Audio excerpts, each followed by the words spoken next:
Everyone, and welcome to InDeal U. My name is Trevor Block, and we thank you for spending some of your time to join today's conversation. We're sitting right at 1 o'clock here, so we're going to jump right into today's session. So again, thank you for joining us, and we're excited for today's session. So before we get into the presentation, I just want to go over a little bit of housekeeping for all of you. So when you come into the meeting, your camera is going to be automatically turned off. Your mic is going to be automatically muted.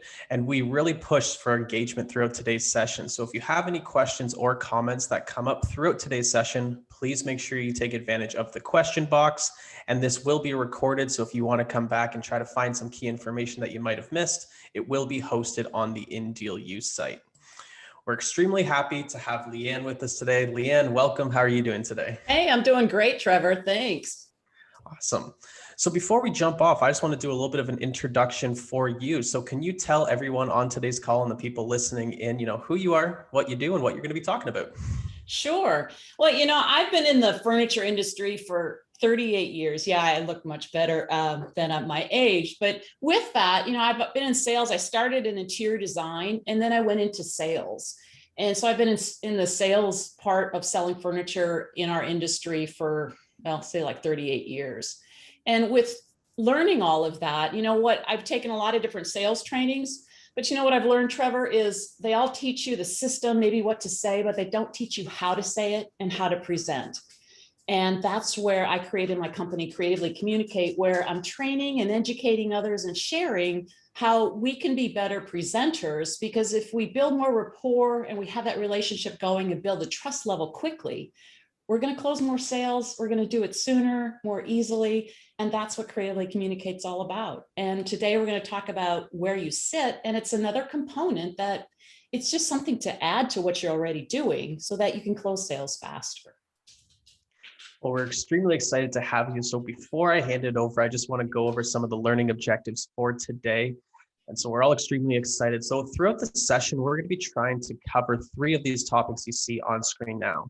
So how to take your seat at the table and be heard, uncover the personality traits of your audience by their seat selection and how to use them in your presentation, and where to sit in relation to your prospect to increase closing ratio. So at this time, I'm going to pass it over to you, Leanne. We're extremely excited and the floor is yours. Wonderful. Thanks, Trevor. Yeah, so Sit Your Way to Success. I started this book and wrote it because I realized this information wasn't out there in one spot. Some of the research has been done, and I cover different areas where it's a conference meeting, sales meetings, your large event, even private offices, lunch and dinner meetings. So all of that I cover in the book. Today, though, we only have time to really go through sales and conference meetings. And I think for what we mainly do in sales, these are probably the 2 most key that we can utilize in our presentations and we want to learn the most of.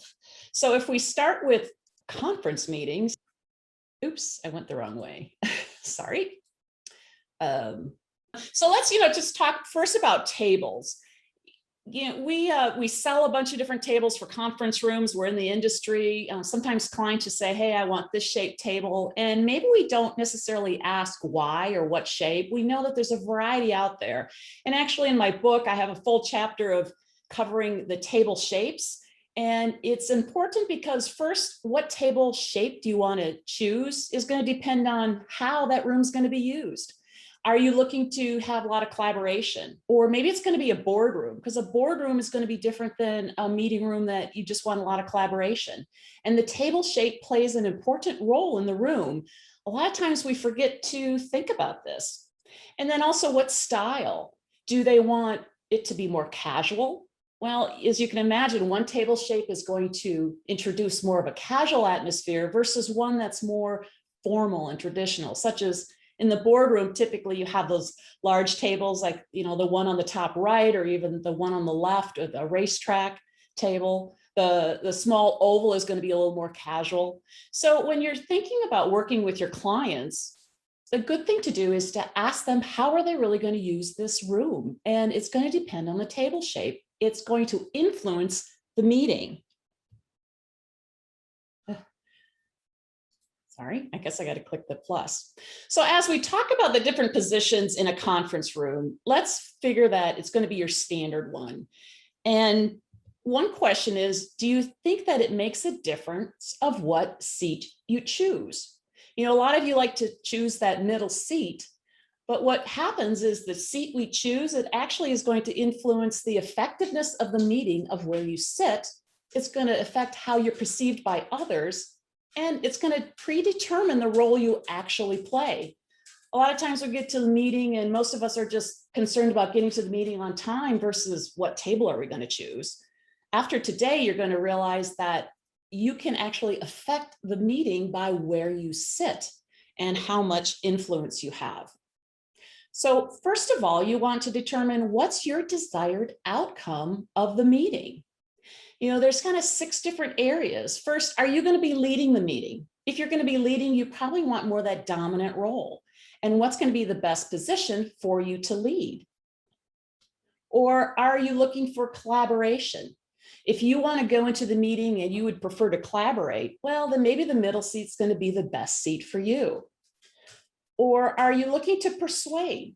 If you're joining the meeting and you're going to be discussing something new with the department, say, and you want to persuade people to your point of view, one seat is going to be better for you than another. Or maybe you just want to participate. You're just the participant and you're going to the meeting so that you can interact with others. Perhaps you're just going to observe. You don't really want to say anything. You only want to observe what's going on in the meeting. There's times when you need to do that. Or maybe you're there for agreement. Either you want people to get agreement on your side of you, going back to persuading, or you're just there to agree with the process. So all of these are first, before you ever enter the room, what is your goal or your intent of that meeting? Is it just to get there on time? Well, then where you sit is still going to affect the meeting. So let's look at here. We're all used to walking into a conference room where it's this long table and all the chairs are on the side. So we'll use this basic setup. And when you look at the drawing, this is typically when you walk into a room, there's different seats, and we'll go over each one. So seat A, this is the power position. So if you're the leader and you are controlling the meeting and you have intent of where you want the meeting to go, this is going to be the best position for you. And in this room, it's the power position because you're opposite the door. So first of all, you're sitting at the head of the table. You have good eye contact with majority of the people at the table. So you could also see who's coming in the door. Your back's not to the door. So you're visible to everything that's going on in the room, and you're visible to everyone in the room. So you are at the head of the table. And it's interesting that the perception of whoever sits at the head of the table, they're also perceived as the leader. There was some research done of jury selection. And what they found is, when juries first go in to deliberate, the first thing you have to do is select that chairman. And what they found is the person who sat at either end or at the head of the table was the majority of the time the person who was elected or nominated as the jury head. So that was some research that was done. So you can imagine that they all just assume the person at the head of the table is going to be the leader. So it shows authority. It's the best position when you want to lead the meeting, when you have the agenda and you have control. The next one is position B. Now this is opposite the leader. So who would be best seated here? A lot of times it's a person supporting the leader. If it's the department head, it might be the second in command. And so it kind of shows balance in your meeting. So if that person's supportive of your role, this is a great spot for that person. They're close to the door, so it's not as much of a power position. They're not at the head of the table. They have their back or side to the door, so they're not always going to see who's coming in immediately. One thing to remember, though, or to be aware of, is if you're the leader and you know that the person who's going to sit in seat B opposes your views, meaning they're not going to be supportive of what your agenda is, this could create some conflict. Because now you have the us versus them. You now have this competitive and create defensive role because you're sitting at opposite sides of the table and you're now fighting each other. So if you know that person's going to fight you, a couple things you could do: remove that chair. Don't make it available for anyone. So now you're the head of the table, you're leading the meeting.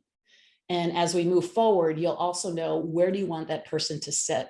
So again, where they sit, you can imagine if I want to vote yes and the person opposite wants to vote no, now all of a sudden we've split that table.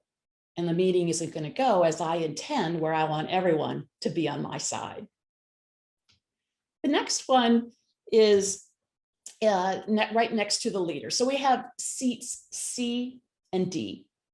And these are really the right flanking of the leader. They have the leader's ear. So they're usually the most prominent positions, the most supportive of the leader. You know, we think of C is actually the person's right hand. You know, we all have heard, oh yeah, he's my right-hand man or my right-hand woman. What's interesting is the history of that comes from when people used to carry knives. You know, this is several years ago, but it's the right hand. Typically, most people are right-handed, and the person sitting on to the right of the leader, well, if they're right-handed, they're not as easily to stab the leader, because you usually don't stab with your left hand. Nowadays, we don't carry knives, well, at least the majority of us don't, but most of us are right-handed. So again, we're right-handed. We have the tendency to always look to our right. So that person in that seat C, is going to be the one that's most supportive to the leader. So when you walk into a department head or a department meeting and you look to see who's in seat C, you probably realize that that's the most supportive role. And in seat D, it's typically the up-and-comer of the company. They're also supportive of the leader, and they have the ear of the leader, but they're not as prominent as a person in seat C. And what also typically happens is, depending upon the length of the table, and if the leader is rather intimidating, I don't know about you, but I've been in some of those meetings where the leader's a bit intimidating. And if you're not as confident, what you'll find is that the people who have difficulty talking directly to the leader are going to voice their questions to most likely that person in seat C. They'll get their eye contact instead of getting direct eye contact with the leader. So the dynamics are interesting to watch. These are things that you could view in your meeting. And as we go through, think of if you have a large company that you're presenting to, and you walk in and you're watching the dynamics of the people at the table. Who will be supportive towards your presentation? Who do you need to persuade to make the decision? Then we'll move to the middle. And the majority of you love sitting in the middle. So you just want to be in the middle of everything. Either you want to have everyone's ear and be able to make comments easily, or you want to see someone, or chances are it tells me that you're really the team player. You're supportive. You want to be in the middle of everything. And this is the collaborative position. So you're in the middle of the table. You don't have direct eyesight with the leader, although you're there to listen to everything and you want to be able to comment or add value. So the collaborative positions would be either E or F. So those are good positions if you want to collaborate and be supportive. You know, what's also interesting is in the center position, let's now take it 180 degrees, meaning if you're the leader, if you were to sit in either E or F, and I would say you'd sit in E, now as the leader, you're going to change the dynamics of the meeting. You will now want more collaboration in your meeting because you're sitting amongst everyone. I've been president of a few different associations, and when I know that we're going to be discussing ideas and upcoming changes within the association, I want to get that feedback from my board. And I sit in the middle, and the discussion flows freer because I'm no longer at the head leading the meeting and directing. I'm now a part of the group, and we have the collaboration. So if that's your goal and you're the leader, seat E is going to be a great choice. Another little side note, the President of the United States, when he meets with his cabinet, he meets in the middle of the table. There's a couple reasons for that. The main reason is that's a 40-foot long table. And if you sat at one end, well, it'd be difficult to hear the people at the other end of the table. But it's also though, and there's a specific pecking order of where everyone sits at the table. But now he's amongst his cabinet. He's still directive, no matter who the President of the United States is, but it's also where each person sits and supports him. I go more into that in your book. We don't need to do that now, but it's just interesting how different positions direct the meeting in different directions. So then the next seats are the G and H. And this is if you're going to go to a meeting and you want to be more the observant because you're really going to have little eye contact with the person in the power position in seat A. So if you want to make a point of what's being discussed, these seats are going to be the most difficult because you're not going to be able to have direct eyesight with the leader. So if your intent is to be able to persuade the leader to make a point and to really just be heard, you don't want to sit in G or H. Be closer to the leader that you can. You know, one of the objectives is, how do you take your seat at the table and take that confident position?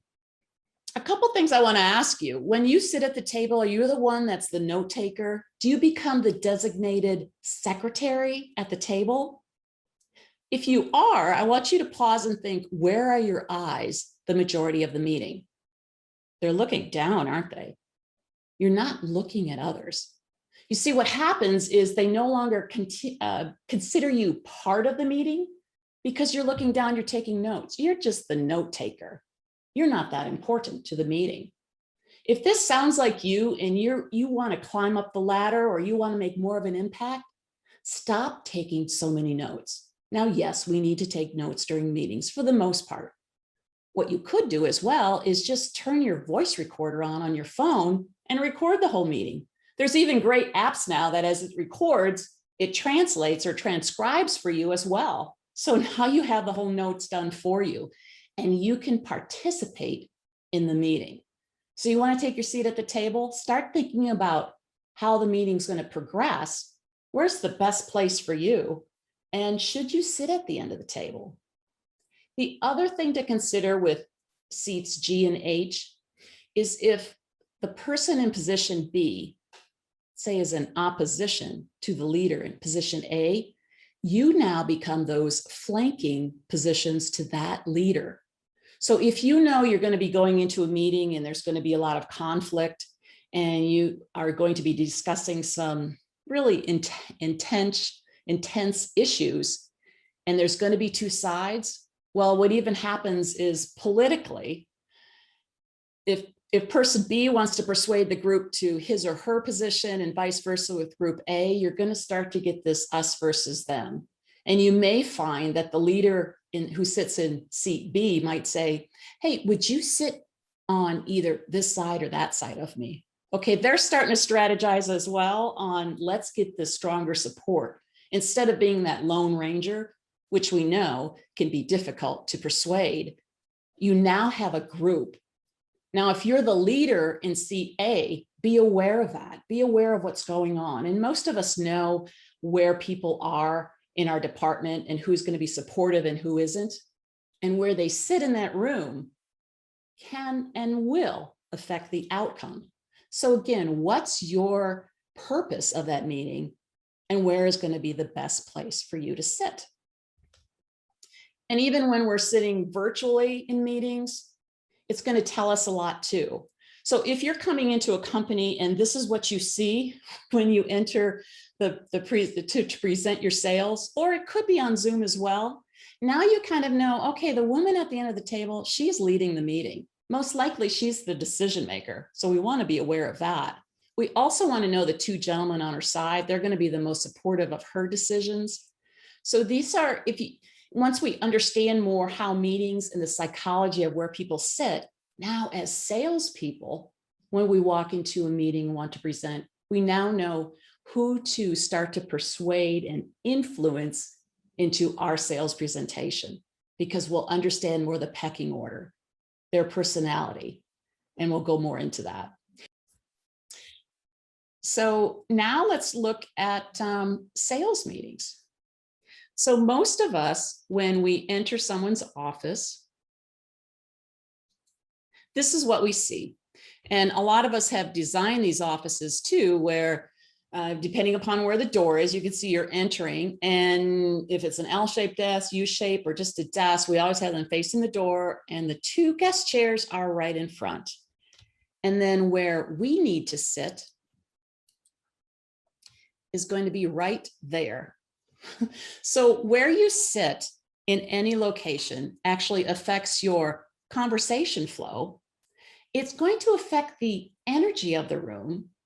And most importantly, it's going to affect the closing of the sale. Did you ever stop to think of where you sit in relation to your prospect may affect the closing of the sale? Well, it does. So there's three main positions that we'll cover today. So the first one's going to be competitive, which in the first slide I showed you, if you're in an office, that's the position you're in. You're in this competitive position. Next, we'll kind of go through the corner position, which if we're meeting in separate conference room, we have more the chance of meeting in this way. And then we'll cover the cooperative position. So first, when we look at competitive, what do I mean by that? Well, you'll see the dotted line across the table. So if you're sitting at someone's desk or also at a conference room or a table, and you're sitting across from someone, there's this imaginary dotted line where it becomes territorial. If your client or prospect is in seat A and you're in seat B, well, you kind of know that, okay, this is my territory here on this side and their territory on that side. We have this strong barrier between us where we feel safe on our side.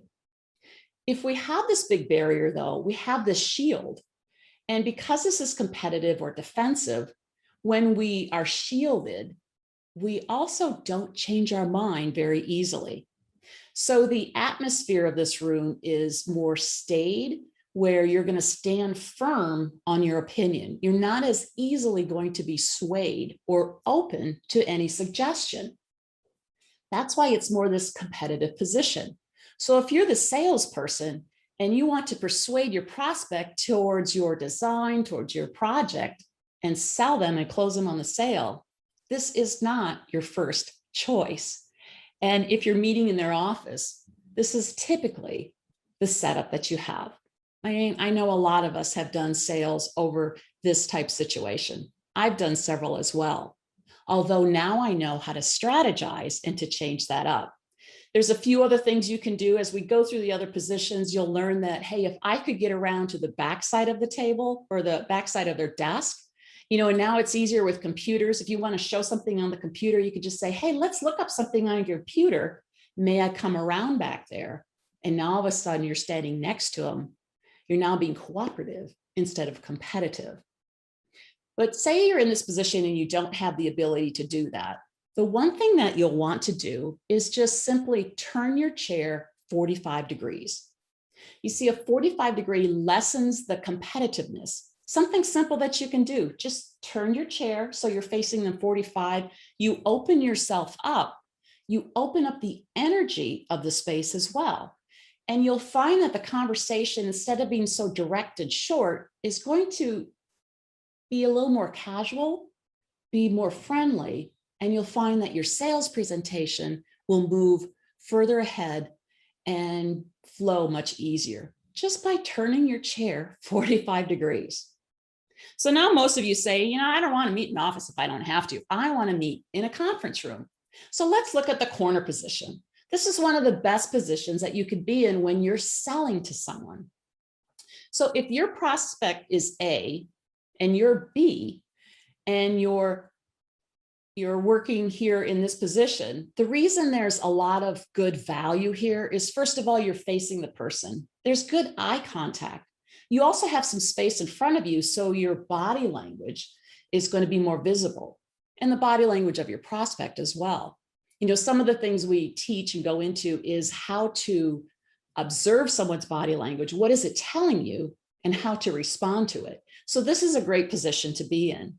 And what's nice too is that it's open, it's more casual, and yet you still have a little bit of that table. So you have a little security there for you. So you don't feel so wide open and exposed.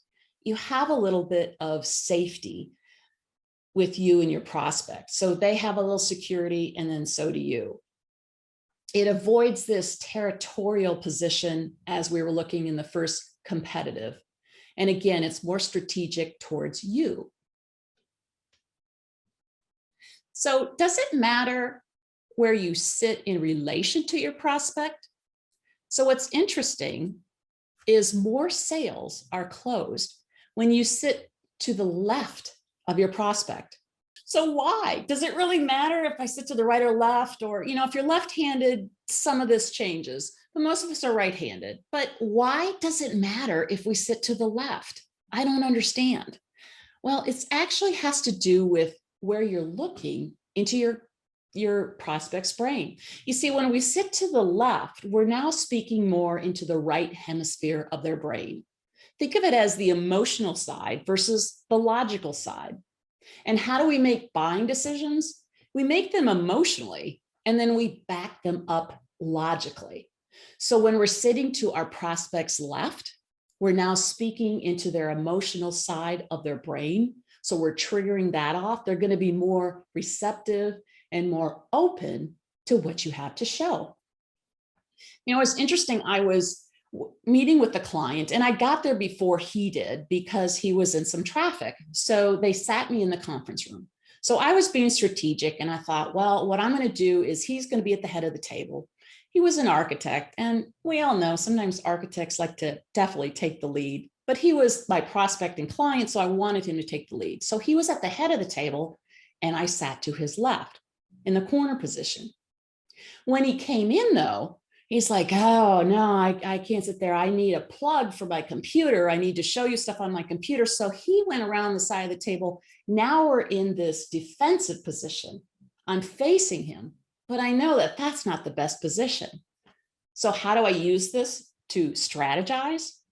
If we're going to show me things on the computer, it's going to be so much easier if I come around to that side of the table so that you can show it to me and it'll be much easier. He agreed. That's how we sat during the meeting, is side by side, and the meeting went very well. Closed the sale. It was a nice size sale. So just strategizing on where to sit makes a difference. So when we're looking at the corner position, if you're the salesperson and the gentleman in this location, you can see that he's to the left of his client. He's speaking, he has the direct eye contact, but just a little to the right, where now he's speaking into the emotional side of her brain. Again, we make decisions emotionally, we back them up logically. So what about the next one? Now the cooperative position. Boy, if you can get here, and this is the position I was in with my client in the meeting room. If you could get to this right away, now sometimes it's difficult. If it's the first time you met them, you're sitting right next to them, you really need to get to know them. Although if they're open to it, even if you're uncomfortable, this is a great position because it's cooperative. They already have your trust for whatever reason. Maybe you've had a lot of different conversations with them on the phone, or you've met them a few times. So if you're in a conference room and they're like, oh yeah, come and sit down here, it's kind of golden. I mean, even if you can get this with their desk and you come around and you're sitting and you're in that cooperative position, because it automatically creates mutual interest, mutual trust. If you're working on a project together, this is typically the positions that you'll sit in. I think of if you're sitting with a client and now you need to go over the floor plan and make some determinations. If you have the floor plan in front of you, you're both sitting side by side, there's a lot of cooperation going on and you can work through things. So you may use it for that purpose. Or nowadays we have different presentations on computers. So again, you want that computer there to be able for them to see it and you as well. So we can move more into this cooperative position. Be aware though, that it may be a little intimidating for your client if they don't know you very well. So you may just turn a little bit to 45 degrees, have your chairs facing the table, but you can turn a little bit to the side, kind of like this woman is here on the left, where she's turned just a little. They both have the paper in front of them too, which creates kind of this barrier. So it's their safety net. Yes, they're probably making notes, but you can then always look to your paper if you're a little uncomfortable with all the eye contact. So the ideal is if you can take the cooperative position, turn it at an angle, you're going to find it's more open. Your conversation is going to really flow. You're going to build that confidence, that competence, and trust quickly. And we all know once our client trusts us and you have that rapport, you'll close the sale and you'll do it so much easier. And in this next photo, we have the computer. So if you're in that angled cooperative position, now what the computer does is it actually creates a small barrier. So it's right there in front of you. This is what happened with the meeting I had with the architect. It was comfortable because if we got a little uncomfortable, we could just look at the computer. This kind of became the barrier. Now, if you don't have a computer or iPad, you don't do presentations electronically. I actually don't. So I may have the quote or I may have a brochure. You can use that the same way as if you have a computer. So now you have that in between and you can look down at that instead of looking at each other, because you'll be able to sense when maybe they're a little uncomfortable. They know it's getting close to making a decision. Well, if you're looking down at the brochure, now all the attention is there. It's not on you or on the other person. So it's just some tricks that you can take this position and soften it a little more in the cooperative position. So again, cooperative, the two seated is either looking face on, especially when you're going over documents together. And then to open up the conversation, angle your chair. It's amazing what it'll do. It's a simple thing to do, and I know you can do it. So for those of you who like to sit in their office, now some offices have gotten bigger and they have these side tables. You're probably thinking, if I was to walk in this office, what's the first thing you would probably do is, I would ask the prospect, hey, can we sit at the table? It'll be easier for me to show you things. So now sit to the left and have them sit to, you want to sit to your left of your prospect, so you have them sit to your right. It's a better way for you to communicate. And if you can sit at the round table versus sitting across from them at the desk, you're going to open the conversation and you're going to find it flows so much easier. So then the last position we can look at is, say it's the third party. So now you're in a conference room and your prospect is A, you might be either in B1 or B2 seat. So say you have worked with the facilitator and everything's going well, and now he or she says, okay, now we need to meet with the president and vice president. This may be a standard scenario that you have. So the president and vice president might be in any of the B2 to B4 positions. So it's you kind of against them. It feels like that because now you need to persuade them and support your facility manager. So when you're introducing that third party, when you're discussing the plan with them, if your main prospect is in seat A and you're in seat B, well, now you're supportive. Now it's consultative. It's no longer us against them. You're supporting the person who you already have that support from. And then the other thing you could do is, if you are in B2 in that seat position, again, move a little closer to your prospect who you've already persuaded, and you know that you're both on the same side. And just by angling your chair a little at it, you're going to open up the conversation, but you're going to be there to support them.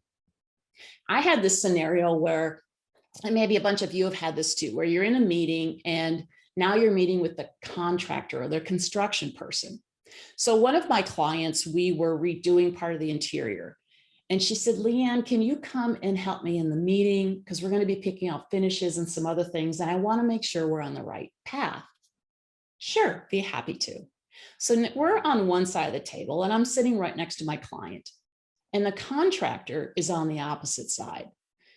And being that we know more about this industry and what they're trying to do, I was able to really support her on selections of the carpet and the other finishes, and to be able to communicate clearly to the contractor as well, because I understand the industry. So I was there to support my client. I built that rapport and that trust. So my client trusted me.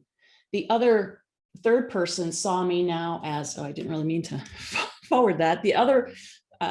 The contractor saw me as supportive of the client, but also knowledgeable. The meeting went very well, and we ended with the decisions that we needed to. So these are ways that when you're at a table, how you can take this information and utilize it to your best result. Again, what's the purpose of the meeting and where do you want to sit?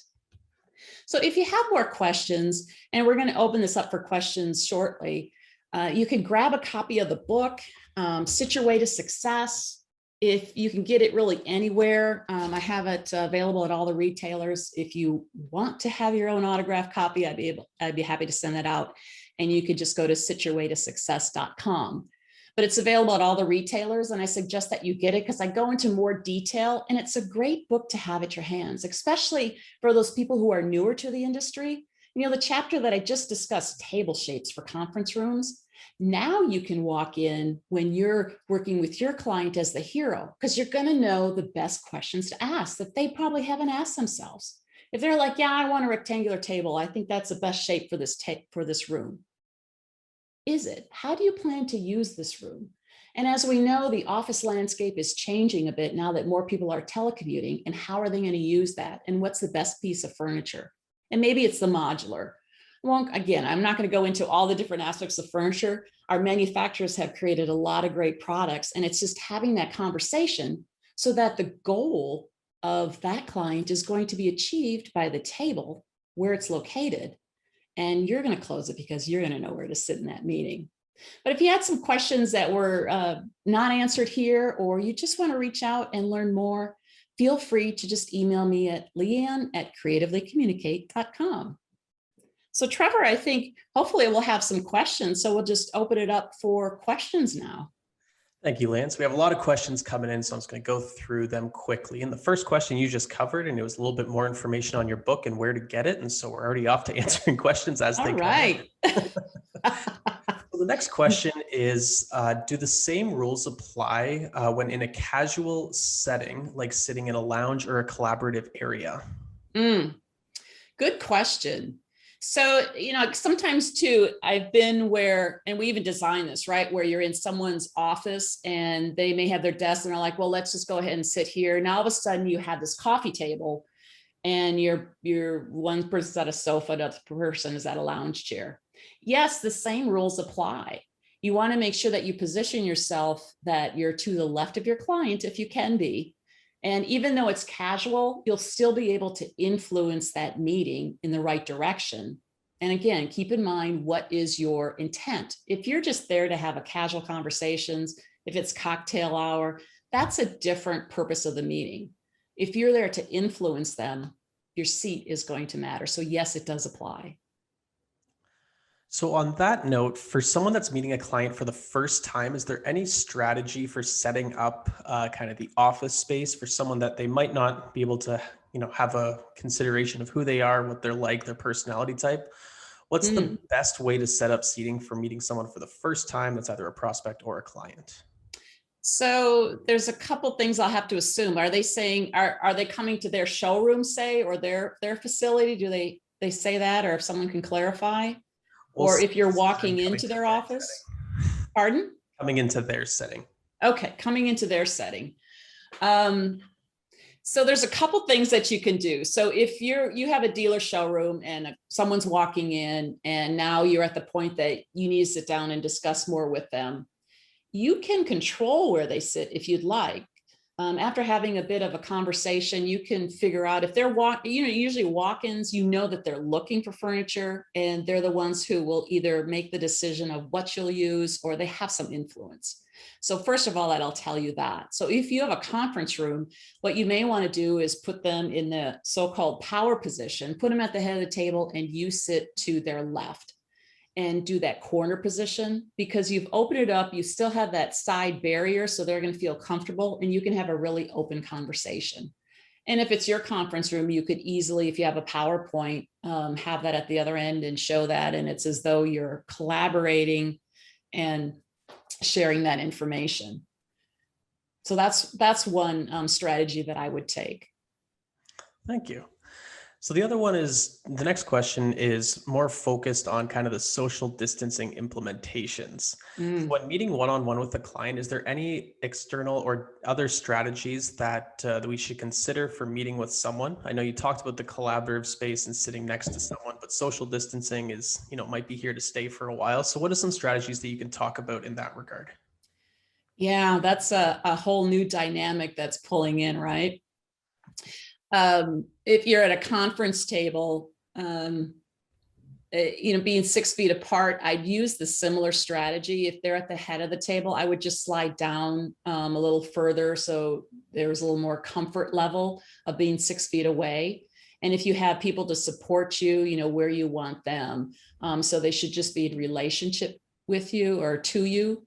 If you're meeting them in an office sitting across from a desk, you have that barrier, and that'll automatically create some comfort. Again, it's not the best location or setup, although what you can do again is turn your chair to 45-degree and be able to have the rapport going that way.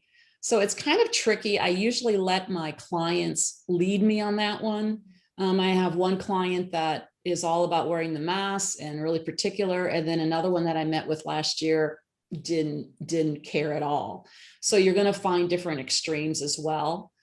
So I follow my client's lead. And again, you can take these strategies. You're just going to be a little further apart and do the best you can not to get too far apart, because distance isn't going to help us in building rapport and closing the sale for the most part. Absolutely. So the next one is a question specific to you. And do you have a podcast, or where else can we learn more about this type of information? I don't have a podcast yet. It's one of the things that I was thinking about, but I know with podcasts, you need to be consistent, and it's more of a time thing with me. I have been invited on several different podcasts. If you would like to discuss this more within your company, hey, let's have a conversation, just reach out to me, because we can do further training. If you're designing event spaces and that, the chapter in the book goes more into that. And there's a lot of information you can bring. Anytime we can discuss things with our clients and share and have them thinking about things, we become the hero, we become the expert, and they continue to look for us for decisions. So I don't have a specific podcast. I do now have a nurture campaign. So I send out emails once a week. I call it Tuesday's Tip. And I'm constantly talking about different areas of communication, just something that you can do to apply to help your sales and your sales conversations. So if that interests you, again, just send me an email and I'll add you to that. So every Tuesday you'll come out with that. The other thing is please connect with me on LinkedIn. I'm the only Leanne Pashina out there, so I'm pretty easy to find. And connect with me there, because I'm posting different things as well. Oh, the other thing, Trevor, they can do is on my YouTube channel, Creatively Communicate. I post different videos there, and it's all on communication and sales. And along that note, we will definitely be having Leanne back, so we'll be able to share more of her knowledge here on InDealU. And I know you kind of wrapped up your presentation just talking about the best way to contact you. So would you mind just going over that one more time, so if people are interested in more information, what's the best way to get a hold of you? Yeah, the best way to get a hold of me, since I'm usually always sitting in front of this computer, is going to be email. So just pop me an email, leanne@creativelycommunicate.com, and I'll see that. And I'd be happy to answer a question that you may have. If I didn't cover it enough here, be happy to have that conversation. Or maybe you just want to get on a Zoom call one-to-one and discuss some things. So I'm open to that. So the easiest thing is just pop me an email. Since I don't have your contact information, you have mine. So just reach out to me. I'm pretty open. And I want to be helpful to you as well to provide you the content, because I've learned this stuff through trial and error. And boy, if I can help you get 30 years experience in 10 or 5, wouldn't that be great? So I'm here to shorten your learning curve. Perfect. Well, thank you very much for joining us, Leanne. It was extremely informative, and we really appreciate you spending some time to share some of your knowledge. So thank you very much. Oh, you're welcome. It was fun. And I got a lot of different stories, but I was also conscious of time. So I think you'll all see that I've added enough value. And warning, you're not going to look at seating the same again. It's a good thing, though, because now you can use this information to strategize. And I think you'll find that your meetings will go smoother, will be more successful. The conversation will flow when you apply these strategies. And if you're the leader, you'll probably be able to get more agreement, understanding the dynamics of the room.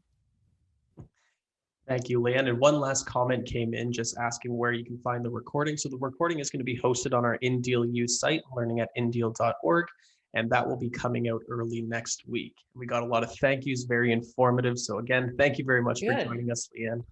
Yeah, and grab your copy of the book. And I wrote it so that it's real simple. You can pick it up. You can read a page here or there. It's only like 120 pages, and there's a lot of diagrams in it. So it's not a heavy read. It's really more of a reference book is what I was thinking, because I was thinking like a salesperson. And Trevor, if you know us salespeople, we just want to go in, get it done, close the sale, and move to the next one. So I took writing the book with the same aspect. Thank you very much. So we're going to wrap up today's session. Thank you for all the attendees for tuning in. So to keep up to date with all of the sessions that we have coming out here at InDealU, please make sure you keep an eye on our social media and our newsletters. And that is all that we have for you today. So thank you again, Leanne, and thank you everyone for joining us. We'll see you soon. You're welcome. This will be fun. See you all later.